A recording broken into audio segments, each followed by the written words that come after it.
So the first problem we're going to be doing today is on adding and subtracting functions, which fun is in the name, so we better have some fun, right?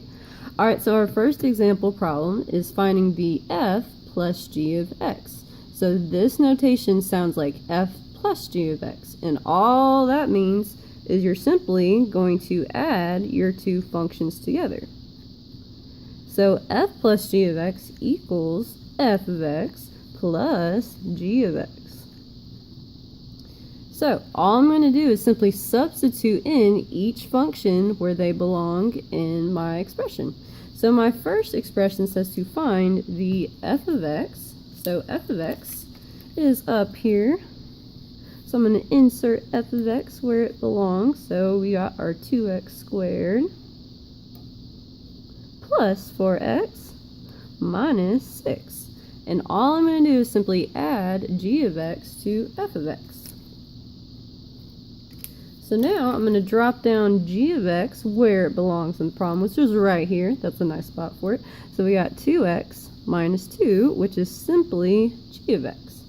And all I'm going to do after that is to combine my like terms. Now, like terms, all they are variables or terms that contain the same variables that have the same exact exponents. So same variable and same exponents. So looking at this problem, I'm going to first start with my 2x squared. Okay, which looking across here, I do not see any other terms that have an x squared in it. So that one is all by itself and lonely. It does not have a like term. So I'm going to simply drop that bad boy on down, like that. Now my next term I'm going to look at is my 4x. So I'm looking for terms that also contain an x in it, which right there looks like 1. So I'm going to grab that one. And when I add these two together, when you add like terms, you add the numbers in front of the variables. So 4 plus 2 is 6. And you just leave the variable alone when you add and subtract variables. So I'm just going to leave it alone, just x. And then my last like terms are my negative 6 and my negative 2, because both of these do not have any variables with them. So when I add my negative 6 and my negative 2, I get negative 8. And that would be the answer to my first lovely problem. Now on this side, we're going to be doing the same exact thing, but this time we have a minus sign in our notation, which pretty much it means the same thing. So this notation right here means the f minus g of x. That's how you pronounce that. Which all that is, like before, you're going to take f of x and subtract it from g of x. So just like in this problem, I'm going to drop down my f of x and my g of x where they apply in the problem. So I'm going to start with my beautiful f of x. Lovely function. So my f of x, I'm just going to drop down in the first slot. So I got 2x squared plus the 4x minus the 6. Bam. Alright, but this time I'm going to be subtracting my g of x, which this one we're going to be careful with.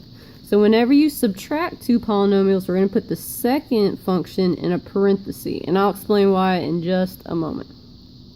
Okay, so I'm going to drop down my g of x into the parenthesis, like so. Now, before I start combining my like terms, you've got to be careful. Okay, this negative sign that's hanging in front of my parentheses, if you ever see something that's not there, usually what's sitting there hanging out, it's a sneaky little ninja, we'll call it a negative 1. Okay, so before you combine any like terms, you have to deal with this negative 1, which whenever you have a number outside of a parenthesis, all you gotta do with that bad boy right there is to distribute it. So you got to multiply. Okay, so I'm going to do that real quickly, and then we'll be combining our like terms. So first, I'm just going to drop down all of my f of x terms. So got my 2x squared plus 4x minus 6.